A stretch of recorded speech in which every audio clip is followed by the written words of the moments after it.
తిరుపతి, పళని ఆధ్యాత్మిక క్షేత్రాల మధ్య ఆంధ్రప్రదేశ్ నుంచి నూతన ఆర్టీసీ బస్సు సర్వీసును ఉప ముఖ్యమంత్రి పవన్ కళ్యాణ్ ప్రారంభించారు. మంగళగిరి క్యాంపు కార్యాలయంలో వేద పండితులు శాస్త్రోక్తంగా పూజలు నిర్వహించిన అనంతరం రవాణా శాఖ మంత్రి శ్రీ మండిపల్లి రాంప్రసాద్ రెడ్డితో కలిసి నూతన బస్సు సర్వీసును జెండా ఊపి ప్రారంభించారు. అనంతరం బస్సులో కల్పించిన సౌకర్యాలను పరిశీలించారు.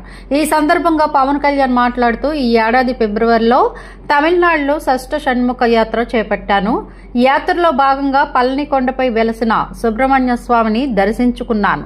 ఈ సందర్భంగా అక్కడ భక్తులు పళని నుంచి తిరుపతికి వెళ్లాలంటే చాలా ఇబ్బందులు ఎదుర్కోవాల్సి వస్తోందని, 2-3 బస్సులు మారాల్సి వస్తుందని ఆవేదన వ్యక్తం చేశారు. ఈ మేరకు Tamil Nadu state Kandan charitable trust Palani town citizen forum సభ్యులు బాలాజీ, సుబ్రహ్మణ్యం వినతి పత్రం అందించారు. వెంటనే ఈ విషయాన్ని ముఖ్యమంత్రి నారా చంద్రబాబు నాయుడు దృష్టికి తీసుకువెళ్లగా మురుగన్ ఆశీస్సులతో అరగంటలోనే అనుమతి లభించిందన్నారు. 505 కిలోమీటర్లు, 680 రూపాయలు.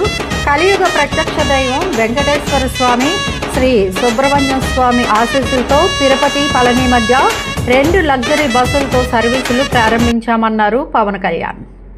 తిరుపతి నుంచి పళనికి, పళని నుంచి తిరుపతికి ఒకే సమయంలో ఈ 2 బస్సులు మొదలవుతాయన్నారు. 505 కిలోమీటర్ల ఈ ప్రయాణం దాదాపు 11 గంటల పాటు సాగుతుందన్నారు. తిరుపతి నుంచి రాత్రి 8 గంటల సమయంలో మొదలైన బస్సు చిత్తూరు, కృష్ణగిరి, ధర్మపురి మీదుగా ఉదయం 7 గంటల సమయంలో పళని చేరుకుంటుంది. అలాగే పళని నుంచి రాత్రి 8 గంటల సమయంలో మొదలైన బస్సు తిరుపతికి ఉదయం 7 గంటల సమయంలో చేరుకుంటుందన్నారు.